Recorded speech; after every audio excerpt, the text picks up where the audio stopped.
Good morning বন্ধুরা, সবাই কেমন আছো? আশা করি সবাই খুব ভালো আছে। আর আমার নতুন একটা ব্লগে তোমাদেরকে আরও একবার স্বাগত। আর দেখো বাইরে বৃষ্টি পড়ছে, আর আমাদের বাড়ির অবস্থা দেখো, এই যে টিনগুলো মোর্চা লেগে গেছে, ছাদের যে টিনগুলো, আমি ছাদ থেকে ভিডিওটা শ্যুট করলাম। আর বাইরে বৃষ্টি মানে কাদায় ভরে যাবে পুরো। তো যাই হোক, ওদেরকে বৃষ্টি হচ্ছে, আর আমি সকালবেলা উঠে চাটা দিয়ে এখন দেখো একটু বানালাম চিড়ের পোলাও। এবার বলছে চিড়ের পোলাওটা এরকম দেখতে লাগছে, কারণ এটা সেই পুজোর চিড়েটা ছিল, তো এটা দিয়েই খেতে ইচ্ছে করলে বানিয়ে নিলাম। তারপর এদিকে মেয়ে হচ্ছে ছবি আঁকা আছে, আজকে রবিবার যেহেতু, তো সানডেতে ওর ছবি আঁকা থাকে, সেজন্য ছবি আঁকাটা প্র্যাকটিস করছিল। আর এই যে এটা ওর হোমওয়ার্ক ছিল, এটা একে নিয়ে যাবে আজকের, এটা স্যার বাড়ি থেকে মানে একে নিয়ে আসতে বলেছিল এই ছবিটা। তো ছবিটা কেমন হয়েছে অবশ্যই কিন্তু কমেন্টে জানিও।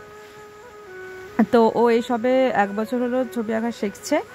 আর তারপর ওটা হয়ে গেছে। এবার বললাম যে টাটকা জলের জন্য এই যে 2টো বোতল নিয়ে ভরে এসছে মেয়ে, আর আমি তারপরে একদম সোজা চলে গেলাম দুপুরবেলা লাঞ্চে। তো এইটা ছেলের জন্য ভাত নিচ্ছি, ভাতটা নিয়েছি মনের শান্তির জন্য। এতগুলো ভাতও একদমই খায় না, হাফ খাবে, এর হাফেরও হাফ খাবে।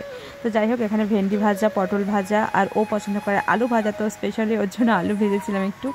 আর এই যে ডিম, তো এটাও সবটা খাবে না, কারণ ও ডিম পছন্দই করে না।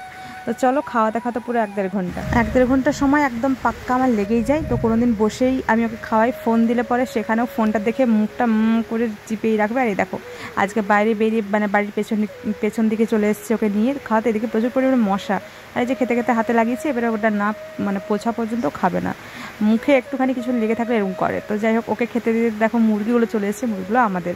তো ওকে খেতে দিতে তো একটু মুরগিগুলোকে খাবার দিলাম, কারণ কি এরা না মানে যতই পেট ভরা থাক, আমরা এদেরকে সকালবেলা হলেই একদম মানে আমার পর এতগুলো করে চাল দেয়, তো সেই চালটা খাওয়ার পর এদের তো অভ্যেস, এরা খাবেই, খেতে দেখলেও চলে আসবে খাবার দেখলে। তো যাই হোক খাচ্ছে, আর এদিকে ছেলে ওদেরকে ঢিল মেরে তাড়াচ্ছে। ওকে বললাম যে মারিস না, কিন্তু ও তো শুনবেই না কথা, ও চলে এলে এরকম এই যে ঢিল মারছে সবাইকে। তো যাই হোক, ওকে খাওয়াতে খাওয়াতে আমার প্রচুর ধৈর্য লাগে, মানে আমি অনেকটা সময় নিয়ে ওকে খাওয়ানো শুরু করি। আর এখন বিশ্বাস করে 11টা 15 বাজছে, আমি খাবার শুরু করেছি, এবারে কতক্ষণে শেষ করে কে জানে। তো যাই হোক, এবার চলে এসেছি ইভিনিংয়ে ওর খাবার নিই। ওর একটু পটি হচ্ছিল, কদিন হলে 2 বা 3 বার করে করছিল, তো সেই জন্য স্যালেড, দুধ, তারপর হচ্ছে যে দুধটা দিচ্ছি কিন্তু পাতলা করে দিচ্ছি, রুটি এগুলো বন্ধ। তো এই যে একটু মুড়ি দিচ্ছে, ঠাকুমার কোলে বসে আছে, আর আমি এদেরকে খাওয়াচ্ছি। তো ওর তো সময় লেগেই যাবে, তো এখনও আমাকে হাতে সময় নিয়ে বসতে হয়, মানে কি বলবো, ওকে খাওয়ানোর জন্য আমার সময়টা অর্ধেকের বেশি চলে যায় সারাদিনে। এত দুষ্টু। তো ভয়েসটা আগে তখনও দিয়েছিলাম, তো পরে আবার ভয়েসটা দিলাম, কারণ ওটা ফ্যানের আওয়াজটাই তোমরা কিছু শুনতে পেতে না। তো ছেলেকে খাওয়াতে যেহেতু অনেকটা সময় লাগে, সেজন্য আমি আটাটা মেখে দিয়ে তারপর ওকে খাওয়াতে গিয়েছিলাম। আর এখন দেখো এসে আমি রুটি করছি। রুটি খুব একটা বেশি করতে লাগে না, আমাদের 6টা রুটি হলেই হয়ে যায়। আমার 2টো, ওর 2টো, আর 2টো এক্সট্রা করা থাকে, কখনো মেয়ের ইচ্ছে হলে খায়।